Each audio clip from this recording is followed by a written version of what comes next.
इस वक्त मैं मौजूद हूँ जोशीमठ से 7 किलोमीटर की दूरी पर अनीमठ गांव में, जहां पर भगवान बद्री विशाल जी का प्राचीन मंदिर है, यानी कि वृद्ध बद्री। मैं इस वक्त वृद्ध बद्री में मौजूद हूँ, जिस मंदिर का वर्णन विष्णु पुराण में किया गया है। जो मंदिर श्रद्धालुओं के लिए 12 महीने खुला रहता है। कई कहानियां इस मंदिर के भीतर सुनने के लिए मिलती है। जो मंदिर युगों युगों पुराना है, जिस मंदिर में आए दिन श्रद्धालुओं की भीड़ देखने को मिल सकती है।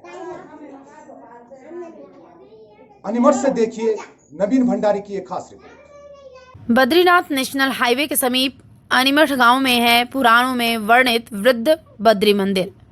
जोशीमठ से 10 किलोमीटर आगे बद्रीनाथ नेशनल हाईवे से आधा किलोमीटर पैदल मार्ग पर अनीमठ गांव स्थित है। यहाँ पर है एक प्राचीन, खूबसूरत, अद्भुत, अलौकिक वृद्ध बद्री मंदिर, जिसकी चर्चा विष्णु पुराण में भी की गई है। स्थानीय बुजुर्ग ग्रामीण बताते हैं कि 1962 में जोशीमठ तक मुख्य सड़क पहुंच गई थी और 1962 से पहले जब तीर्थयात्री भगवान बद्री विशाल के दर्शन हेतु ऋषिकेश से बद्री विशाल तक पैदल सफर कर बद्रीनाथ की यात्रा करते थे, उस समय ऋषिकेश से अधिक दूरी पर रहने वाले श्रद्धालु जब बद्री विशाल के दर्शन हेतु चलते थे और वे बद्रीनाथ तक पैदल सफर नहीं कर पाते थे, तो इसी स्थान से भगवान बद्री विशाल जी के दर्शन कर यात्रा का पुण्य प्राप्त कर वापस लौट जाते थे। विष्णु पुराण में कहा गया है कि जो कोई भक्त बद्रीनाथ की यात्रा नहीं कर पाता है तो वृद्ध बद्री के दर्शन प्राप्त करने से उसकी यात्रा संपूर्ण मानी जाएगी। खास बात तो यह है कि चारों धाम के कपाट अपने अपने समय तिथि के अनुसार बंद हो जाते हैं, लेकिन भगवान वृद्ध बद्री के कपाट 12 महीने खुले रहते हैं। मंदिर के निर्माण के संबंध में कहा गया है कि इसे आदि गुरु शंकराचार्य ने बनवाया था। मंदिर में प्रतिदिन सुबह 4 बजे भगवान नारायण जी का श्रृंगार एवं आरती की जाती है। दूर दूर से श्रद्धालु यहाँ पहुँचते हैं।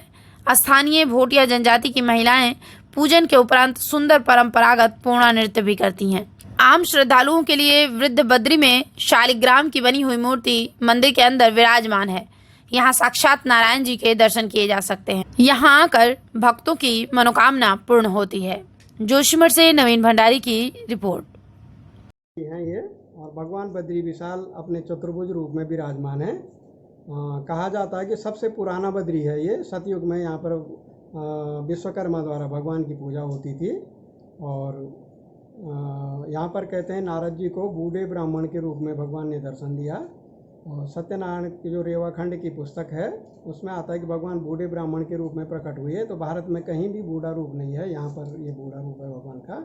और नारद जी को 8 सिद्धियों में से पहली सिद्धि अणिमा, महिमा, लगिमा, गरिमा, जो 8 सिद्धियाँ हैं, पहली सिद्धि अणिमा यहाँ पर नारद को प्रदान की भगवान ने। इसीलिए इस गांव का नाम भी अणिमठ है। और सबसे पुराने बद्री होने के कारण और बूढ़ा रूप होने के कारण इन्हें वृद्ध बद्री कहा जाता है। यहाँ पर जब पैदल यात्रा होती थी तो बराबर यात्री लोग बराबर आते थे।